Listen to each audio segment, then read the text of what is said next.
Terminator.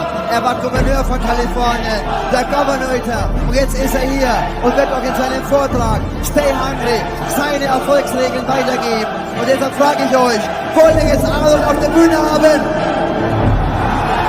Sagt ja! Sagt ja! Sagt ja! Sagt ja! Und hier ist er, Arnold Schwarzenegger!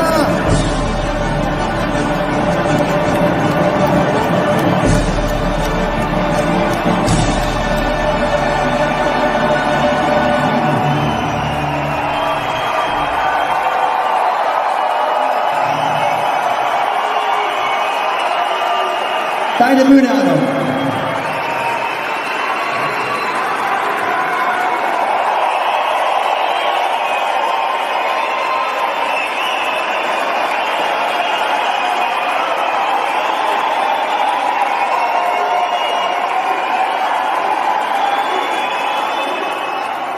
I'm here to talk about success, right? The first rule of success is to have a vision.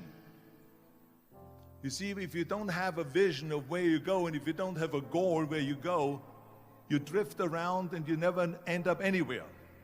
It's like you can have the best ship in the world, you can have the best airplane in the world. If the pilot or the captain doesn't know where to go, it would just drift around. It would not end up anywhere, or most likely in the wrong place. So I was very fortunate that I stumbled onto my vision. I was born in 1947 in Austria after the Second World War. And I didn't really like Austria when I grew up. I couldn't wait to get out of there. I couldn't see myself becoming a farmer or a worker in a factory or anything like that. Even though my parents wanted me to stay there and have a normal life. My father wanted me to become a police officer like he was. My mother wanted me just to stay there and have a bunch of kids. But that was their vision, not mine.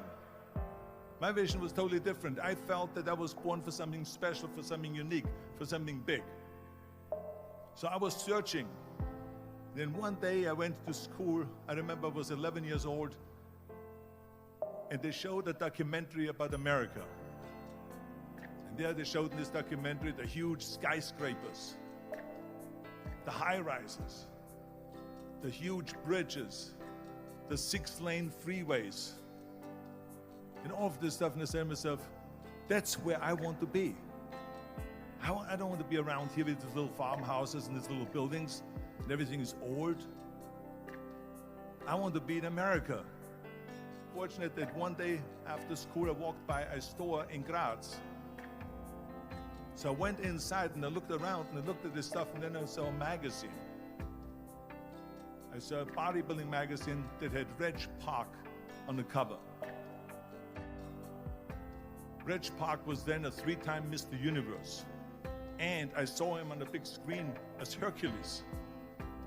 And on the cover it said how Reg Park, Mr. Universe, became the Hercules star.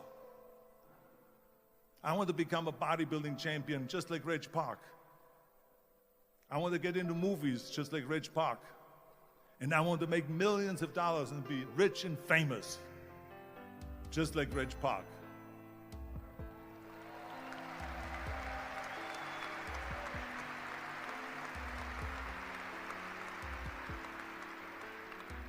Do you know how great it felt that I knew where I was going? Imagine the majority of people don't know where they're going. I knew where I was going, that I'm going to become this bodybuilding champion just like him. So it was just a question of how do you do it? I was so relieved, because when you have a goal, when you have a vision, everything becomes easy. Because remember that in America, for instance, when you study, you will see the percentage of people that like their jobs. 74% hate their job in America. Now, this is not much different when you come to Europe.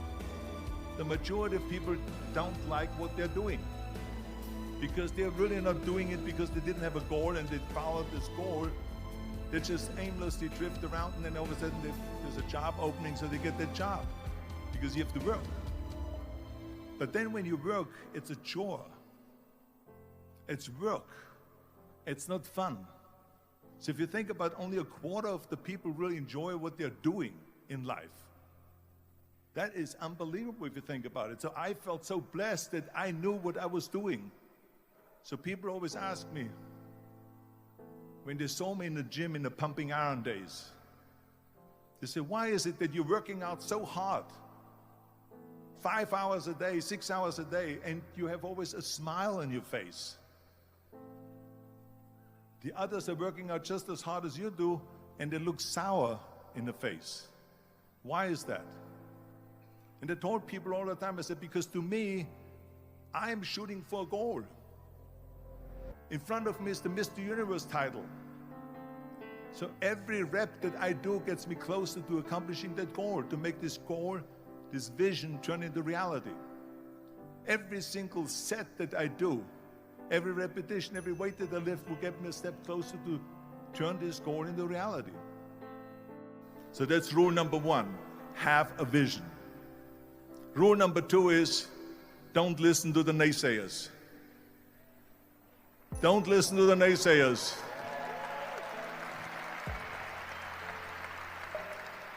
Everything I ever did, the thing that I heard out of people's mouth was, that's impossible.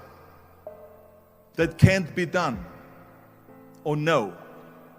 I remember when I wanted to be a bodybuilding champion, including my parents and everyone else around me, said this is impossible. Why don't you become a ski champion? That's what they do in Austria. Or a bicycle champion, or do some track and field. You can't be a bodybuilding champion. That is exactly what I heard, and of course I proved to the people that it can't be done. So whenever someone said to me, it can't be done, I heard it can be done. When they said no, I heard yes. And when they said it's impossible, I heard it is possible. Because I am a strong believer.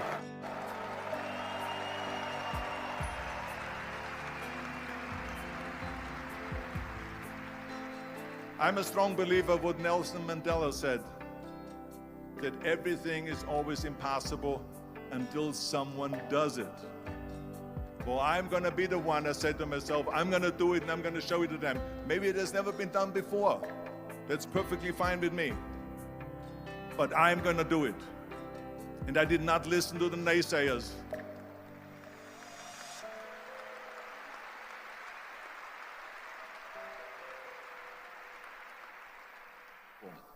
And I remember then the same thing happened also when I went into the show business. Can you imagine? I was now a bodybuilder, I weighed 250 pounds. Now I said to the agent, the Hollywood agent, I want to get into movies. He said,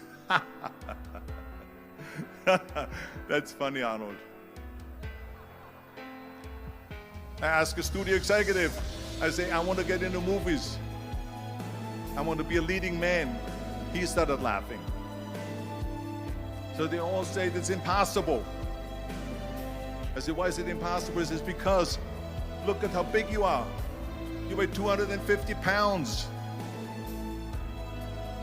And then they told me, this, and your accent, even if you reduce all your body weight and everything and have a normal body, your accent. I said, your accent, I mean, it will go give people a goosebumps. With the German accent, it will get people the creeps. They will get scared. He says, no one in Hollywood ever has become a leading man that had an accent. Doesn't happen. People in America want to hear their actors talk like John Wayne, or like Burt Reynolds, or like Clint Eastwood. That's the kind of stuff that they heard. They said, no, you see, it's impossible. And plus your name who can pronounce Schwarzenegger or something like that. No one can pronounce that, so forget about it, Arnold. This is the kind of thing that I heard.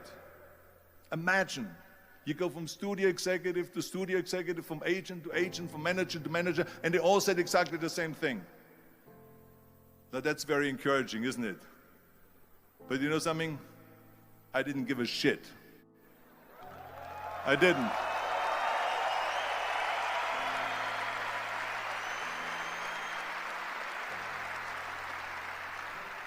because I believed that I can be a leading man. I believed that I could be another Clint Eastwood or another Burt Reynolds or another Warren Beatty or whatever those characters were, Charles Bronson and so on. I believed that I could be those people. I said, there's enough room on that ladder that I can fit up there. And I looked back again and learned from what I learned in sports. In my case, in bodybuilding. It's all about the hard work that you put in. I said to myself, in bodybuilding, I worked out 5-6 hours a day. I'm going to do the same thing now for acting. And of course, I went to college to study English. I studied voice,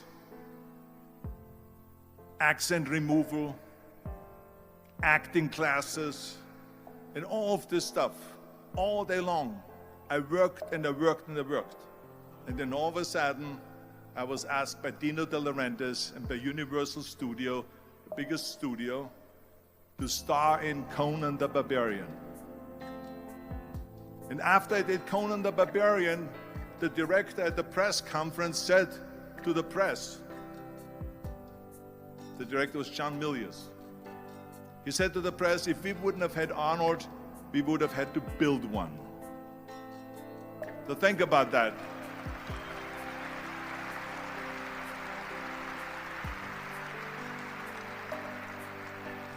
So all of a sudden, my body became an asset, not a liability. And the same thing was with Terminator. After we were finished filming Terminator, Jim Cameron said to the press, if Arnold wouldn't have had that accent and talked like a machine, I think the movie wouldn't have worked. So think about that. The body and the accent that they attacked was an asset.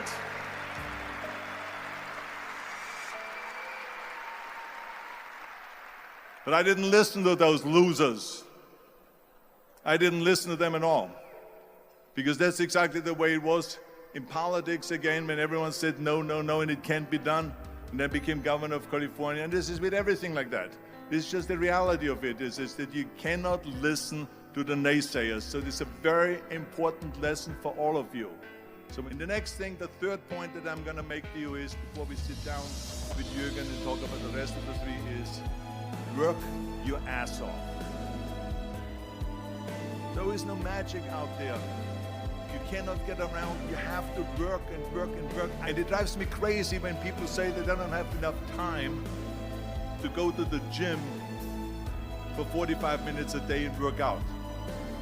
Or to do something for 45 minutes to an hour a day to improve. If it is physically improve or if it is mentally to improve. Imagine if you would work on a business, on some business that you want to develop every day for an hour. Imagine how further along you will go and get.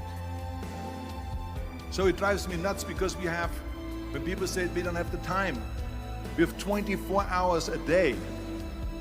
We sleep 6 hours a day, so that gives you still 18 hours. So there's someone shaking their head out here in front to say probably, I don't sleep 6 hours, I sleep 8 hours, right? Or just sleep faster.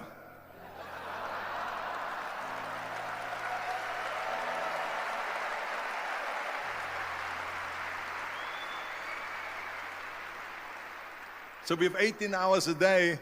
The average person works around 8 to 10 hours. So let's assume it's 10 hours, so we have 8 hours left. Then you travel around an hour a day, maybe 2 hours a day. So now you have still 6 hours left. So what do you do with these 6 hours? What do you do with these 6 hours? Then we eat a little bit, then we schmooze a little bit, talk a little bit to people and all that stuff. But you can see how much time there is available if you organize your day. So you got to work hard. I became very friendly with Muhammad Ali in the 70s. And Muhammad Ali worked his butt off. And I saw it firsthand. And I remember that there was a sports writer that was there in the gym when he was working out and he was doing sit-ups. And they asked him, how many sit-ups do you do? And he said, I don't start counting until it hurts. Now think about that. He doesn't start counting his sit-ups until he feels pain. That's when he starts counting. That is working hard.